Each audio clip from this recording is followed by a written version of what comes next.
to yana biloko oyo nanzela losambo pe nanzela kondima okosala prière mais ana kondima ke prière ona sali eza ya pamba te prière ona sali nzamba koyanulanga lokola nzambe ayanola an nzambe pe akoyanulanga amen alléluia amen tomoni susu na mukana na Matthieu 15 na verset 22 na verset 28 nango tozoli kolobela awa la femme cananéenne natangi na kombo na Yesu Masia. Matthieu 15, verset 22 jusqu'au verset 28. La Bible dit ceci. Voici une femme cananéenne qui venait de ses contrées et lui cria. Aie pitié de moi, Seigneur, fils de David. Ma fille est grièvement tourmentée par les démons. Et il lui répondit pas un mot. Et ses disciples s'approchèrent et lui dirent avec insistance, renvoie-la, car elle crie derrière nous. Verset 24, la Bible dit, il répondit, je n'ai été envoyé qu'aux brebis perdues de la maison d'Israël. Mais elle vint se prosterner encore devant lui, en criant, en disant, Seigneur, secours-moi. Et il répondit, il n'est pas bien de prendre le pain des enfants et de le jeter aux petits chiens. Alléluia. Amen. Alléluia. Amen.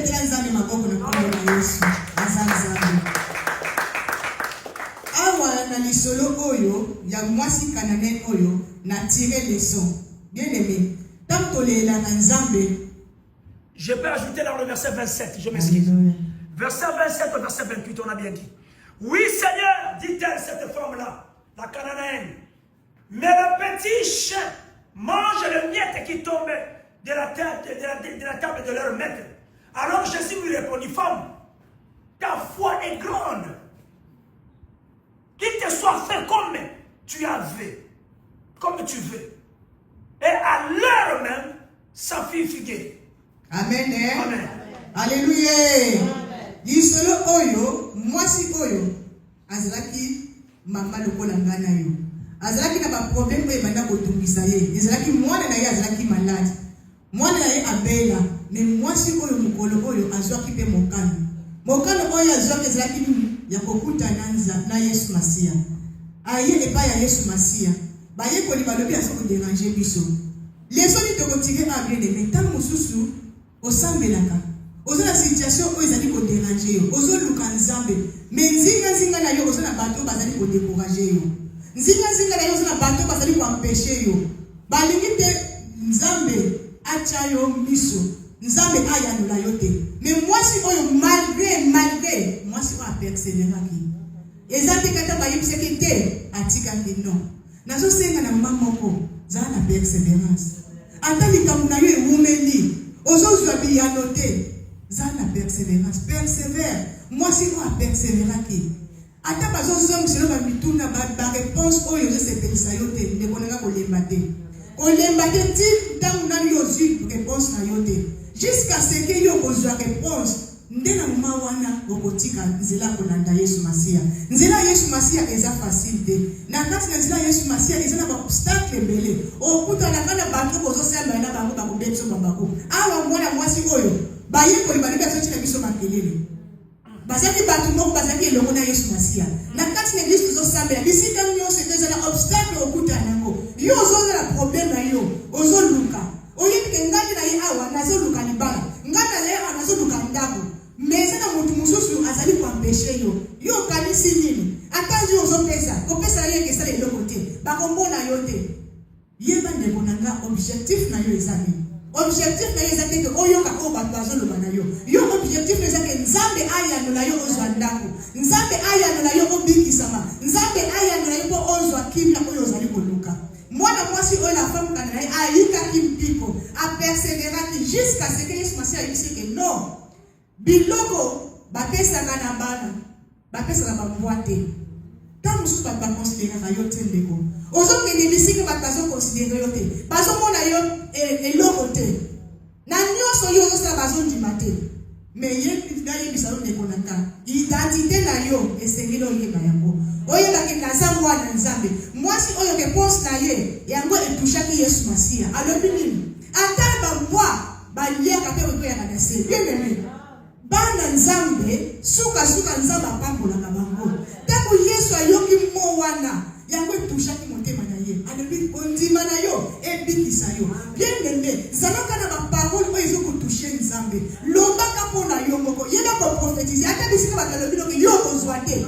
Yo il faut yeba maloba nini ozobimisa. Yeba kama maloba nini yo ozobimisa pona vie na yo, pona vie ya bana na yo. Ata kuto yo na découragement. Kendenge yo zawana okobala susute. Yo ndeko zawana okobota susute. Yo ndeko zawana okokende liboso te. Bien aimé. Ata biloko nekwera na sa mesa bana pe baliaka. Maloba wana etushaki Yesu Masia. Yesu Masia ibiseke ta foi la sauver.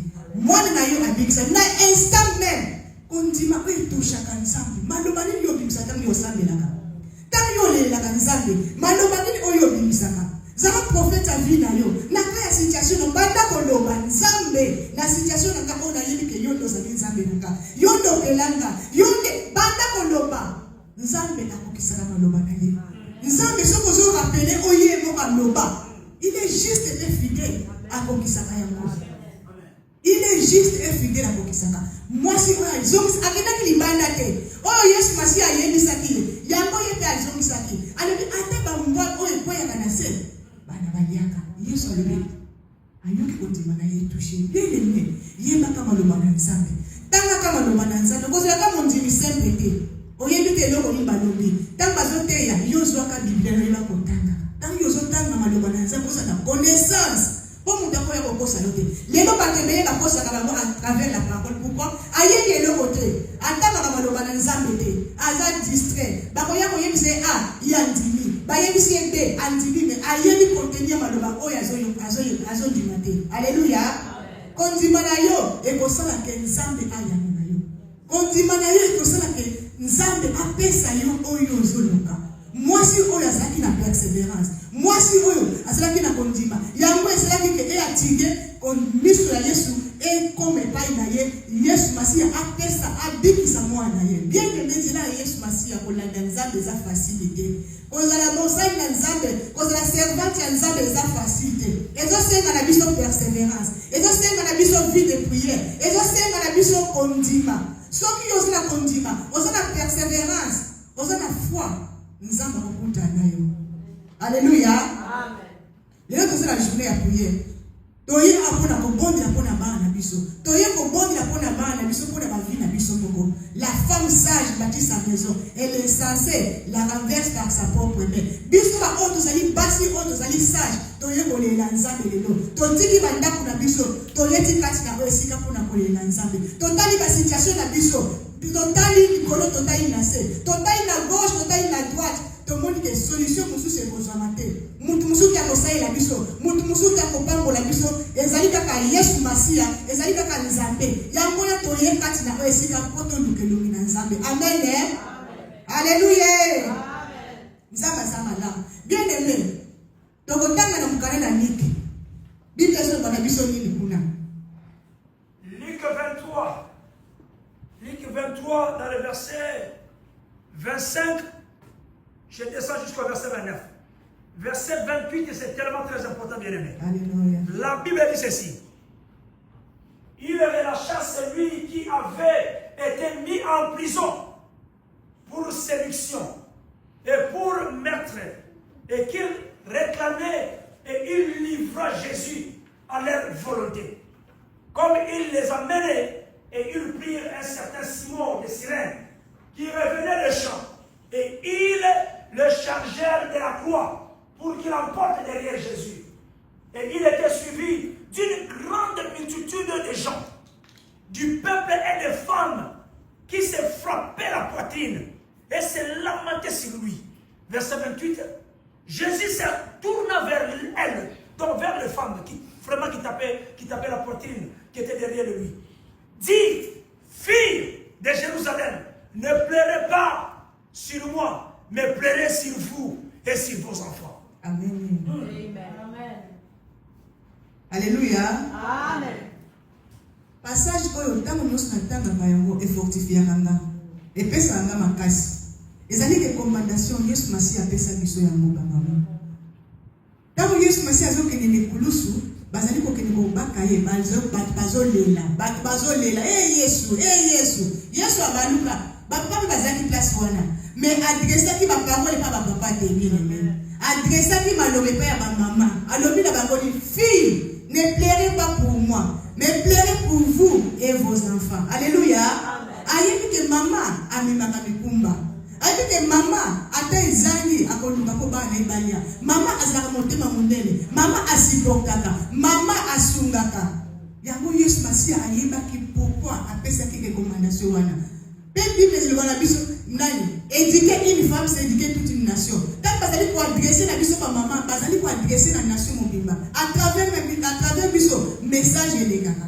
Lelo soki maman moko asali likambo ya mabe okomona ndenge epanza sana moki mumbe koyeba pe soki mwasi asali likambo malamu ekoyebana mwasi azali eloko oyo bien mutu oyo message ya Nzambe ekendaka. Yango Yesu Masiya alobi na biso tolela pona biso pe na bana biso lelo na ye koyebisa biso ba mama tolela pona biso pona bana biso pona mabota na biso pona ba situation tozali ko traverser parce que Nzambe apesa biso recommandation wana na kati na biso tozala ba capacité wana yango Nzambe ayeba ki apesa ki biso yango toye eloko bien aimé tokele mabisika tozali situation na yo problème na yo eloko oyo ezanga kimia oyo ozali kolela kutu moyo ozali kozanga bien aimé yebisa Nzambe yo nde moto yebisa biso tolela pona biso na bana biso toye na pokwa lelo Nzambe kolela pona mikuma na biso osopa mitema na biso yawe ndobela biso yawe batela biso yawe kangola biso ba situation oyo umbela ba problème oyo umbela